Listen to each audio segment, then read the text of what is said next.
A couple of years ago, after being confronted with the net recommended amount of refined sugars that one should have in a day, I began to obsessively count the number of added sugars in my daily consumption.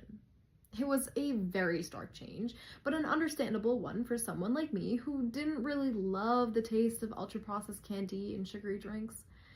But on the other hand, my older brother began telling me, in response to my sugar counting habits, that he wants to live life to the fullest and eat whatever he wants because no matter what he does, he's very likely to get diabetes. A couple of years ago, if you told me that despite being very physically fit and keeping a great structure to his meals, would be in line to gain diabetes, I would have reacted one of two ways. Either by telling you that you're crazy to think that someone with such healthy habits couldn't beat and prevent their diabetes diagnosis, or by thinking that you were lying. The problem is, he isn't really wrong, but neither was I. It comes down to a very well-known phenomenon: the interaction between your genes and your environment. Psychology has well documented how your genes dictate parts of your personality, and likewise, where your environment and upbringing take the driver's seat. When it comes to diabetes, the same research has revealed that both type 1 and type 2 diabetes have ties to genetic factors. Type 1 diabetics inherit risk factors from their parents, increasing their predisposition to the illness. And among these factors, certain ones, such as genetic mutations causing Mendelian and monogenic diabetes, are more strongly linked to inheriting type 1 diabetes. On the other hand, type 2 diabetes is revealed to be highly heritable in families. One conjecture on the influence of genetics in type 2 diabetes cases includes both the creation of epigenetic marks passed down from the obesity-linked habits alongside purely genetic risk factors for becoming phenotypically similar to someone with diabetes. Specifically, the heritability for type 2 diabetes, which is the amount of prognosis that we can attribute to genetics, falls between 26 and 76% depending on the type of people analyzed. But where is all of this variability coming from, and how can people really determine their risk and likelihood for diabetes? This sets the stage for studies that divulge information on the variation of genetic predisposition across cultures and geographically localized populations. So, enter genetic epidemiology, polygenic risk scores, and risk assessment. Genetic epidemiology uses genetic data from blood samples to find genetic variations from individuals across populations that exhibit certain characteristics and determine if those translate to meaningful information about disease heritability and/or risk. Polygenic traits are traits that are governed by several genes, and so it's often difficult to assess in a straightforward manner how they might be passed forward and their likelihoods. In fact, there are about 4 to 5 million genomic variations in an individual human genome, each contributing to different characteristics and likewise producing varying risks and likelihoods for expression of certain qualities. And when it comes to diabetes, there are many documented genome changes contributing to one's risk factor. But before I elaborate, while doing my research, I had the pleasure of speaking with Dr. Alyssa Manning from the Broad Institute. And for a brief introduction, she is a statistical geneticist who has worked primarily with the genetic of glycemic traits and diabetes. Broadly, the Manning Lab studies associations between genes and phenotypes found in diseases and conditions. According to her, for type 2 diabetes, what we've noticed is that there are many changes across the entire genome that contribute to an increased risk for type 2 diabetes. So it's an accumulation of many alleles that each one of us carries, some that give us an increased risk for diabetes, and then or that a decreased risk for diabetes. Mhm. So the genetic changes that are involved in this in type 2 diabetes, or the common forms of adult diabetes, it's a risk factor. It's not a Right. deterministic thing. Given that several genes across the set of variation may contribute to risk for diabetes, scientists started looking at the gene variants common in populations with high rates of diabetes.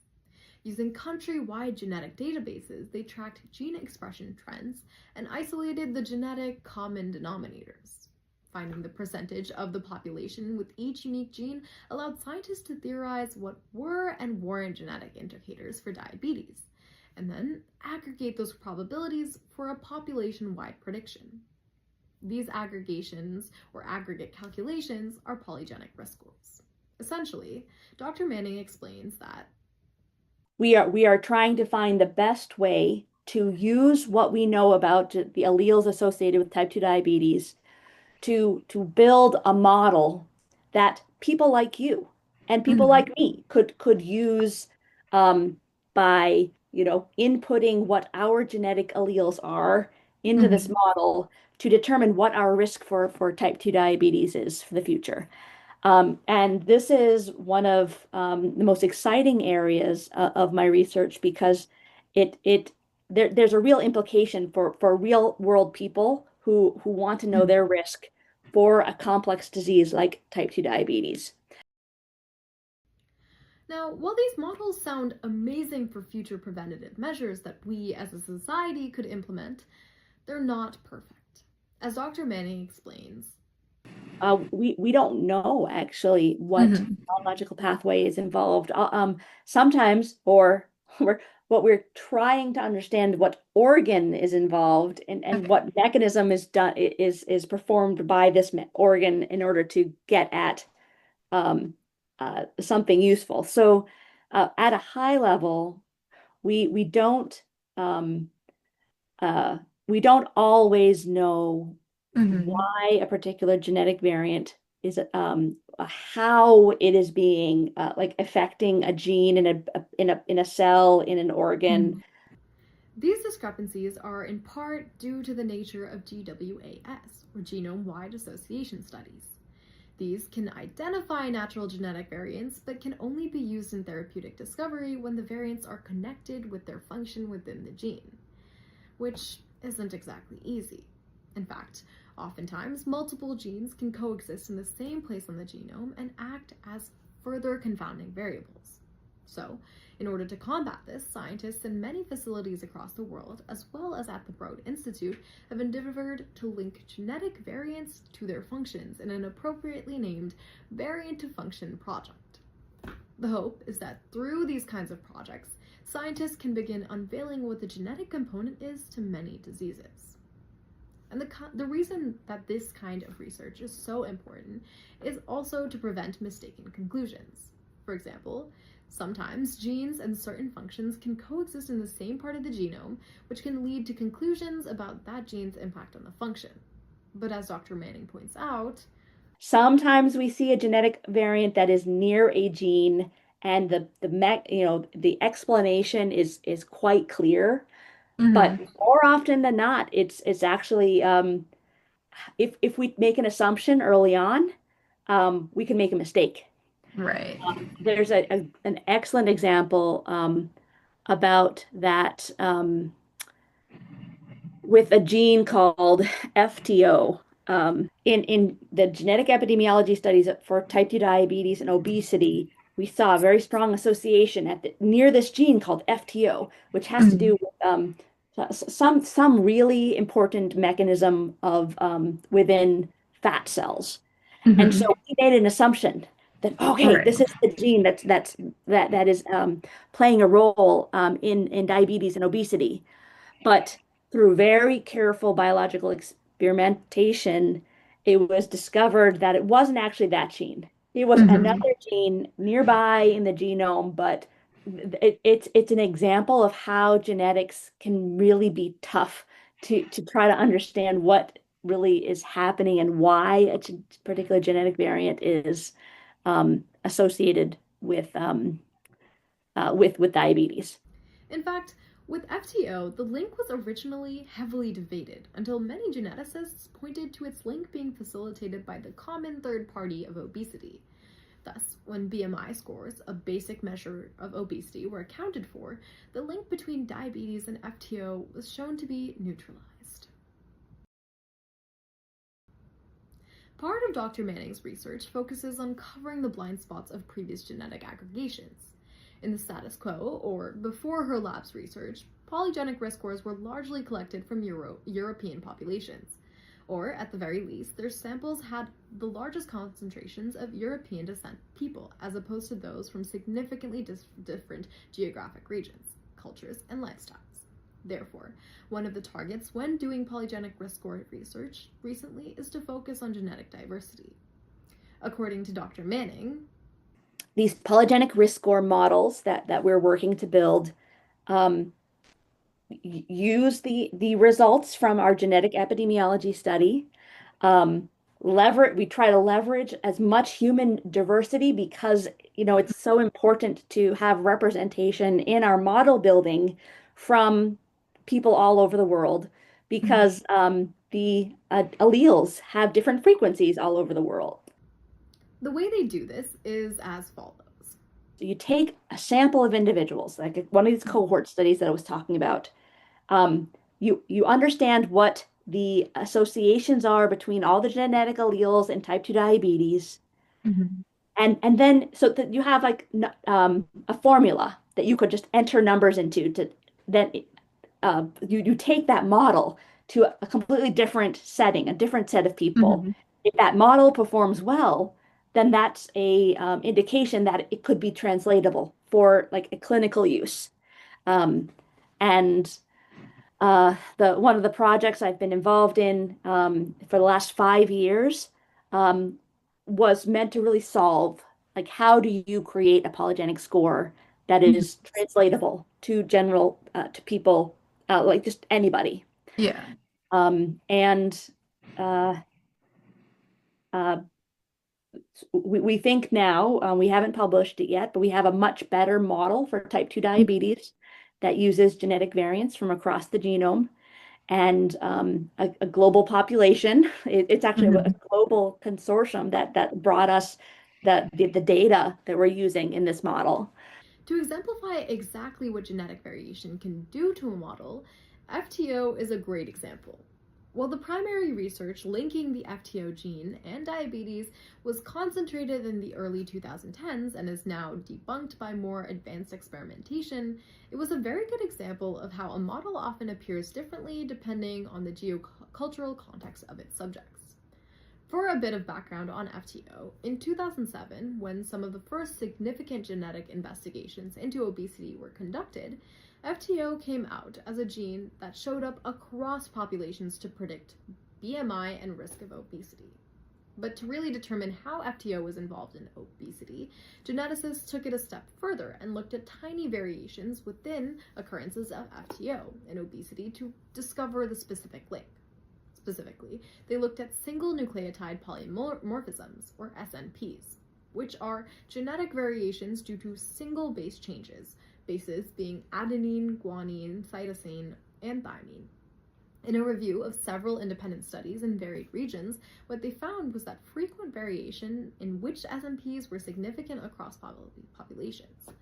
In fact, when compared against a typical British order model, studies that looked at Japanese and African and genetic isolate populations showed a departure from the SNPs that were common to the first dataset. So, while there was some similarity, geocultural differences were found to impact how genetic variations predicted the appearance of these traits. With all of this talk about FTO and its linkage with obesity and not directly with diabetes, it got me wondering, what are some genes that geneticists are currently confident about linking with diabetes? Despite it being a relatively young field, there are some main examples. The first is called COBLL1, COBL1, similar to how FTO was mistakenly assumed to be related to diabetes due to its location on the genome close to where the trait was known to be expressed. This genetic variant story starts in a misunderstanding. Specifically, researchers had identified within more than 700 regions, or loci, on the genome, a genetic target related to an insulin-supporting pathway that could explain the metabolically obese normal weight subform of diabetes, or MONW. However, they were able to use gene editing technology, CRISPR, to simulate how base change in that region in isolated cells to see what pathway is really at play. This revealed COBBLE1, which was instead involved in limiting the ability of fat cells to store and accumulate lipids normally. Stepping out of that world and into type 1 diabetes, the next genetic confirmation that researchers have been able to make is that A, type 1 diabetes is about 50% linked to genes, and B, there are a couple of regions on the genome where variations are highly linked to the genetic component of type 1 diabetes. Those are the MHC, or the major histocompatibility complex, and the HLA, or the human leukocyte antigen loci. The most relevant connection between genetics and diabetes was found in yet another subform, this time with monogenic types of diabetes, such as MODY, or maturity onset diabetes of the young, and neonatal diabetes, which is when diabetes is diagnosed in the first 6 months of a child's life. As the name suggests, monogenic diabetes is a subform of diabetes that is governed by just one gene. Dr. Manning explains it a little bit better. Monogenic diabetes, or MODY, so the monogenic diabetes of the young, there are a couple genetic changes where we are actually able to determine that a particular gene caused the diabetes, and transmitted in families. Okay. And so it's not the it's not something that can, well, the genes aren't directly related to type 2 diabetes. Monogenic diabetes is another form of diabetes. But learning a little bit more about the genes that have been implicated in MODY could be useful for you. And the interesting thing that we saw that does pertain to type 2 diabetes is that there are genetic changes near those genes that are associated with type 2 diabetes. But so there's a what we call a pathogenic change, or a change in the gene that leads to the gene dysfunction. That gene is really important, so that person basically develops diabetes very young due to that one change in the gene. Well, the bottom line is that this field has a lot of potential. With enough time, genetic epidemiology can tell us a lot about the various risks that a person's genome has accumulated for a certain disorder. With this knowledge, especially people with high genetic predispositions can live their lives accordingly to prevent lifestyle factors from coalescing with genetic ones to put us at risk for diabetes. However, there are so many appropriate safeguards into the types of tests that a doctor can have performed on a patient. There's going to be a lot of talk probably in the next 10 years about really why, when, and how can a polygenic score for any condition be appropriately communicated to a patient. Right. A lot of, in my opinion, the big problem is just model stability and accuracy. As a field of researchers, those of us who are developing these polygenic score models, we will notice that 4 different models for type 2 diabetes, when applied to a population, put people in different risk bins. And so a person could be put in a high risk bin for diabetes using one model, and a low risk bin using another model. And so that's not good. The different ways of using data should be very consistent and stable across models. So that's a problem that really needs to be solved right now, and that we're talking about in the researcher community as to what would make a polygenic score appropriate for a clinical use. And in fact, we're thinking about something like a nutrition label for a polygenic score. That a doctor, a clinician, could learn how to like what are the features of a polygenic score that might make it appropriate, and we want to make it really easy for them. Mm. So we would see like score A or B or C, or D. Don't use this polygenic score. Right. And with the appropriate information about the different populations in which the model was built and then evaluated. Hmm. So I agree with you that using genetics to understand diabetes complications is an extremely important area of research. It is an active area of research. Hmm. To wrap up this increasingly long video, I wanted to encourage you all to continue reading about this huge field of research because, as Dr. Manning mentioned, it's a young field and one that we are likely to see some incredible discoveries come out of. As always, all of the references that I used, additional reading material, and the full transcript for this video will be listed on the corresponding blog on my website, which I will have linked below. I hope you all learned something new today. I surely did. And once again, I'd like to thank Dr. Manning for humoring all of my questions and sharing her wealth of knowledge. Thank you all for learning alongside me, and I'll see you next time.